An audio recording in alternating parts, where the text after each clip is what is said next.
بسم اللہ الرحمن الرحیم اللہم صلی علی سیدنا و مولانا محمد وعلی آلہ وصحبہ وبارک وسلم۔ اللہ رب العزت کا بے پایا شکر ہے، اس کے محبوب علیہ الصلوۃ والسلام کی بے تحاشا رحمتیں ہم پر برس رہی ہیں، اور یہ عشرہ رحمت ہے۔ اللہ پاک اس عشرہ رحمت پر ہم پر ہر شخص پر ہزارہ برکتوں رحمتوں کا نزول فرمائے، اور ہماری ایمانی کیفیات کو مضبوط فرمائے، اور اللہ کی رحمتوں کا نزول ہم بصر میں اپنی آنکھوں سے دیکھ سکیں، اور اپنے دلوں پر اس کا احساس جو ہے وہ ہمیشہ ہمیشہ قائم دائم رکھ سکیں۔ آج ہم پارہ نمبر 6 کی طرف چلیں گے۔ اس کا مختصر خلاصہ آپ کے سامنے رکھوں گی کہ اس پارے میں 2 حصے ہیں۔ سورہ نساء کا کچھ بقیہ حصہ ہے، اور سورہ مائدہ کا ابتدائی حصہ ہے۔ پارے کی ابتدائی آیت میں یہ بتایا گیا کہ اللہ تعالیٰ کو مظلوم کے علاوہ کسی سے برائی کا اظہار پسند نہیں ہے۔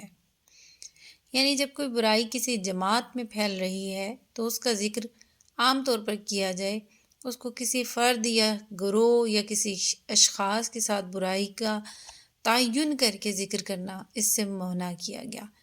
صرف مظلوم کے لیے یہ جائز ہے کہ وہ بتا سکے کہ اس پر کس شخص نے ظلم اور زیادتی کی ہے۔ آیت نمبر 148-149 میں فرمایا گیا کہ برائی کا چرچا نہ کرو، بلکہ تنہائی میں دوسرے شخص کو سمجھاؤ۔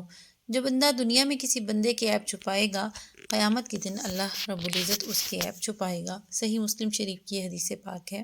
اس کا مفہوم ہے، مظلوم اپنے اوپر ہونے والے ظلم کو تو بتا سکتا ہے، لیکن ساتھ ہی فرما دیا گیا کہ معاف بھی کیا جائے تو یہ بھی بہتر ہے۔ پہلے رکوع میں اللہ کے علم غیب، اس کے وسیع علم کے بارے میں بتایا گیا کہ تمہارا ہر کام، تمہاری ہر حرکت خدا دیکھ رہا ہے۔ بھلائی کا اظہار کر دیا یا اس کو چھپا لیا، کسی کی برائی کو معاف کر دیا، یہ سب اللہ کے علم میں ہے۔ اور پھر حضور علیہ الصلوۃ والسلام اور آپ سے پہلے کے سارے انبیاء کی تصدیق کرنی چاہیے، اس کا ذکر کیا گیا۔ رسولوں کے درمیان تفریق نہ کرو کہ وہ کسی کو مانو کسی کو نہ مانو، ایسا کرنا بھی کفر ہے۔ نیز ایسا کرنا کہ اللہ اور اس کے رسولوں کے درمیان تفریق ہے۔ اطاعت کے باب میں اللہ اور اس کے رسول کے درمیان فرق کرنا کہ ہم اللہ کی تو اطاعت کریں گے اور رسول کی اتباع نہ کریں گے، جس طرح دراصل اللہ کی نافرمانی ہے۔ کوئی ایسا کرتا ہے تو وہ اللہ کی اطاعت نہیں کرتا، بلکہ اپنے ذہن کے جو تراشیدہ کسی اور ہی معبود کی اطاعت کر رہا ہوتا ہے۔ اس چیز کا ذکر اس میں کیا گیا۔ اگلے رکوع میں فرمایا گیا کہ رسولوں کے درمیان جو تفریق کرنا ہے یہ اہل کتاب کا شیوہ ہے، اور اس رکوع میں اہل کتاب کی بیجا باتوں کا بھی تذکرہ کیا گیا۔ تمام انبیاء پر ایمان لانا ضروری ہے۔ وحدت ادیان صرف اس وقت ہو سکتا ہے جب محمد صلی اللہ علیہ وسلم کو آخری نبی اور ان کے لائے ہوئے دین پر ایمان لایا جائے گا۔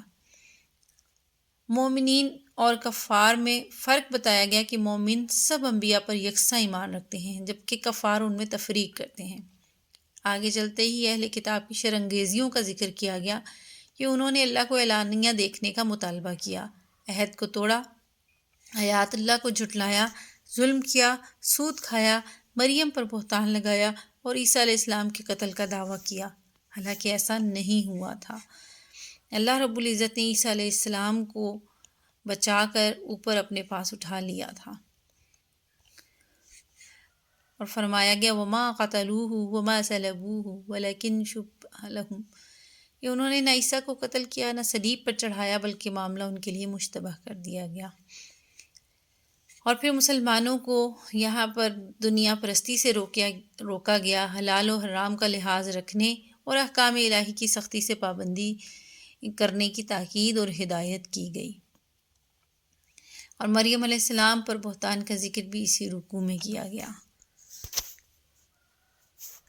آیت نمبر 171 میں فرمایا گیا غلو نہ کرو۔ غلو کیا ہوتا ہے؟ کسی چیز کی تائید اور حمایت میں حد سے گزر جانا، جیسے کسی انسان کو اللہ کے برابر یا اس کی جیسی صفات کا مالک جاننا۔ جیسے عیسائی حضرت عیسیٰ علیہ السلام کے بارے میں غلو کا شکار ہوتے اور پھر عقیدہ تثلیث کے حامل بن گئے۔ یہاں پر ذکر کیا جا رہا ہے کہ حضرت عیسیٰ علیہ السلام نے کبھی اس بات کو عار نہیں سمجھا کہ وہ اللہ کے ایک بندہ ہوں، اور نہ فرشتے اللہ کی مخلوق ہونے کو اپنے لیے عار سمجھتے ہیں۔ اگر کوئی اللہ کی بندگی کو اپنے لیے عار سمجھتا ہے، تکبر کرتا ہے، تو ایک وقت آئے گا جب اللہ کے حضور سب لوگ حاضر ہوں گے۔ اس وقت عمل صالح کرنے والے مومنین اپنے اجر پورے پورے پائیں گے، اور جنہوں نے بندگی رب کو اپنے لیے عار سمجھا اور تکبر کیا، اللہ ان کو دردناک سزا دے گا۔ رسول اللہ صلی اللہ علیہ وآلہ وسلم نے فرمایا، ایمان والے عاجزی کرنے والے نرم ہوتے ہیں، اس مانوس اونٹ کی طرح کہ اگر اس کو چلایا جائے یا ہانکا جائے تو وہ چلتا ہے، اور اگر چٹان پر بٹھا دیں تو بیٹھ جاتا ہے۔ دین کا کوئی کام کرتے ہوئے ہمیں عار محسوس نہیں کرنا چاہیے۔ جیسے دینی کسی روایت پر عمل کم ہو جائے تو انسان سمجھتا ہے شاید میں عمل کرنے والا تنہا رہ گیا، اور وہ اس بات کو اپنے لیے عار سمجھے کہ کوئی بھی نہیں کر رہا تو میں کیسے کروں۔ تو اس چیز کا ذکر یہاں پر فرمایا گیا کہ نہیں، جو اللہ سے محبت کرنے والے ہیں، اللہ کے احکامات پر چلنے والے ہیں، وہ رب کے بندگی کرتے ہوئے کبھی بھی کسی بھی عمل پر عمل پیرا ہونے کے لیے اپنے آپ کو عار نہیں سمجھتے۔ آیت نمبر 171 میں میراث کا ذکر ہے، اور یہاں پر اس رکوع میں قرآن کو نور سے تعبیر کر کے بتایا گیا کہ اس روشنی نے گمراہی کی ساری تاریکیاں چھانٹ دی ہیں۔ اس سے حضور علیہ الصلوۃ والسلام کی نبوت عامہ پر بھی روشنی پڑتی ہے کہ آپ صلی اللہ علیہ وسلم ساری دنیا کے لیے رسول بنا کر بھیجے گئے ہیں، اور آپ صلی اللہ علیہ وآلہ وسلم پر ایمان لائے بغیر نجات ممکن نہیں۔ سورہ مائدہ کا آغاز ہوتا ہے، اور اس کی وجہ تسمیہ یہ ہے کہ مائدہ 15ویں رکوع میں اس لفظ استعمال کیا گیا، اور اسی کو علامت کے طور پر اس سورت کی نام کی حیثیت دے دی گئی۔ اس کا زمانہ نزول صلح حدیبیہ کے بعد 6 ہجری کے آخر یا 17 ہجری کے آغاز میں ہوا۔ اب اس سورہ مبارکہ کے 3 بڑے مضامین ہیں۔ نمبر 1، مسلمانوں کا مذہبی، تمدنی اور سیاسی زندگی کے متعلق مزید احکامات اور ہدایت یہاں پر دی گئی، مثلاً سفر حج کے آداب، کھانے پینے کی چیزوں میں حلال اور حرام کی حدود، وضو، غسل اور تیمم کے قاعدے، بغاوت اور چوری کی سزائیں، قسم توڑنے کا کفارہ اور حرمت شراب وغیرہ کا ذکر ہے۔ دوسرا بڑا مضمون، مسلمانوں کو نصیحت کی گئی، اب چونکہ تم ایک حکمران قوم بن چکے ہو، اس لیے سخت آزمائش کے دور میں قدم رکھ رہے ہو، اور اس آزمائش سے بحسن و خوبی اور سلامتی کے ساتھ اب کس طرح نکل سکتے ہو، یہ احکامات اللہ کی طرف سے اتار دیے گئے۔ اگر ان پر عمل پیرا ہوں گے تو تم یقیناً کامیاب و کامران ہو جاؤ گے۔ اور تیسرا بڑا مضمون، یہودیوں اور عیسائیوں کو نصیحت کہ یہودیوں کا زور تو ٹوٹ چکا ہے، اور شمالی عرب کی تقریباً ساری یہودی بستیاں مسلمانوں کے زیر نگیں آ گئی تھیں۔ اس موقع پر ان کو ایک بار پھر دعوت حق دی گئی اور ان کے غلط رویہ پر تنبیہ کی گئی۔ یہ وہ سورہ مبارکہ ہے جس میں یا ایھا الذین آمنو سب سے زیادہ ایمان والوں کو پکارا گیا ہے۔ آیت نمبر 1 میں وعدوں کی پابندی کا حکم دیا گیا۔ عہد کو توڑنا منافقین کی نشانی ہے۔ نبی کریم صلی اللہ علیہ وآلہ وسلم نے فرمایا، جو قوم عہد شکنی کرتی ہے اس میں قتل و غارت گری بہت زیادہ ہو جاتی ہے۔ آپ صلی اللہ علیہ وآلہ وسلم نے فرمایا، اس شخص میں ایمان نہیں جس میں امانت نہیں، اور اس کا دین نہیں جس میں عہد کی پابندی نہیں۔ آیت نمبر 2 سے آگے دین کے شعار کا مذاق اڑانا بہت گناہ کا کام ہے، یعنی شاعر اللہ جو ہے، شاعر اللہ کا ذکر کیا گیا کہ یہ وہ ہے جسے دیکھ کر اللہ یاد آتا ہے، ہر وہ چیز جسے دیکھ کر اللہ کی یاد آئے، جیسے اذان، مسجد، بیت اللہ۔ رسول اللہ صلی اللہ علیہ وآلہ وسلم نے فرمایا، جب تم اذان سنو تو وہی کلمات کہو جو مؤذن کہتا ہے، نیکی کے کاموں میں تعاون کرنے اور گناہوں کے کاموں میں تعاون نہ کرنے کا حکم دیا گیا۔ نیز یہاں پر ہمیں عورتوں سے حسن سلوک کی تعلیم دی گئی۔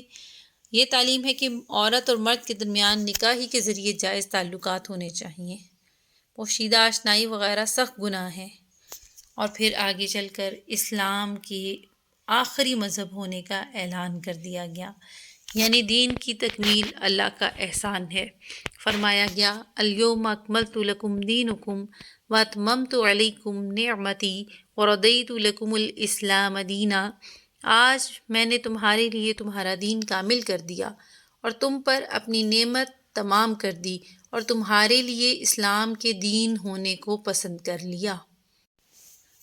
رکوع نمبر 2 اور آیت نمبر 6 میں وضو کا طریقہ بتایا گیا کہ یا ایھا الذین آمنوا اذا قمتم الی الصلاۃ فاغسلوا، کہ ایمان والو جب تم نماز کے لیے کھڑے ہو تو پھر غسل کر لیا کرو۔ یعنی وضو اور غسل کا یہاں پر حکم دیا گیا اور بتایا گیا کہ نماز کے وقت اگر تمہیں پانی نہ ملے وضو کرنے کے لیے تو تیمم کر لو۔ وضو کے ذریعے اللہ گناہوں کو معاف کر دیتا ہے۔ قیامت کے دن وضو کے اعضاء چمک رہے ہوں گے۔ نبی اکرم صلی اللہ علیہ وسلم اپنی امت کو ان اعضاء کے چمکنے کی وجہ سے پہچانیں گے۔ اگلے رکوع میں اس کا ذکر کیا گیا کہ جن کی وجہ سے رضائے الہی اور قرب الہی کا درجہ حاصل ہوتا ہے۔ یہ وہ اعمال ہیں جیسے نماز، زکوٰۃ وغیرہ، اور اللہ کی محبت محض تمنا کرنے سے نہیں بلکہ ان کاموں کے کرنے سے ملتی ہے جسے وہ پسند فرماتا ہے۔ اور پھر اس کے بعد جہاد کرنے کا ذکر کیا گیا کہ جہاد جو ہے تمہارے لیے فلاح کا باعث ہے۔ جہاد کے لیے مالی مدد کرو۔ آگے چل کر یہودیوں کی دنیا پرستی کا ذکر کیا گیا کہ جنہوں نے چند روزہ زندگی کے عوض آخرت بیچ ڈالی، اور آج ہمارا بھی یہی حال ہے۔ اب آگے یہودیوں کو دعوت اسلام دی گئی اور کہا گیا کہ کل قیامت میں نہ کہنا کہ کوئی بشیر اور نذیر نہ آیا، یہ دیکھ لو رسول اکرم صلی اللہ علیہ وآلہ وسلم یعنی حضرت محمد مصطفیٰ تشریف لے آئے اور اتمام حجت ہو گئی۔ رکوع نمبر 5 میں حضرت آدم علیہ السلام کے 2 بیٹے حابیل اور قابیل کے مشہور واقعہ کا تذکرہ کرتے ہوئے سبق یہ دیا گیا کہ حسد نہایت بری چیز ہے، اسے بچے رہنا چاہیے۔ پھر بتایا گیا کہ کسی برائی اور گناہ کے بنیاد جو بھی قائم کرتا ہے تو جب تک دنیا میں وہ برائی اور گناہ ہوتا رہے گا اس عذاب کے میں وہ بانی بھی شریک رہے گا جس نے اس گناہ کی ابتدا کی تھی۔ اسی طرح جو نیکی کی کوئی بنیاد رکھے گا تو جب تک وہ نیکی ہوتی رہے گی اس کے ثواب کا ایک حصہ اس بانی کو بھی ملتا رہے گا۔ اور پھر اللہ اور اس کے رسول سے دشمنی، ان کے احکام سے سرتابی کی قیامت میں ہولناک سزا کا تذکرہ کیا گیا۔ اگلے رکوع میں اسلام کے حاکمانہ اقتدار کو برا بتایا گیا، جہاد کی تلقین کی گئی، چوری کی سزا بیان کی گئی کہ چور مرد ہو یا چور عورت ہو ان کے ہاتھ کاٹ دو۔ یہودیوں کی بدعملیوں اور شرارتوں کا ذکر ہے، اور یہ اس لیے ہے کہ مسلمانوں کو خبردار کیا جا رہا ہے کہ یہ امت اہل کتاب جیسی سرگرمیوں میں مبتلا نہ ہو جائے۔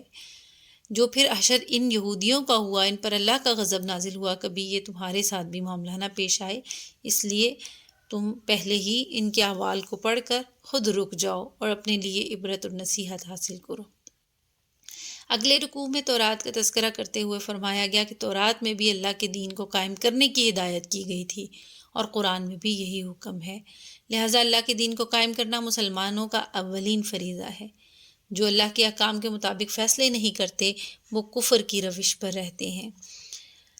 کتاب اللہ کے مخالف جو لوگ فیصلہ کرتے ہیں وہ لوگ فاسق ہو جاتے ہیں، ان میں کفر اور فاقہ پھیل جاتا ہے، فقر و فاقہ پھیل جاتا ہے، اور جس قوم کے امام کتاب اللہ کے مطابق فیصلہ نہ کریں وہ آپس میں لڑتے رہتے ہیں۔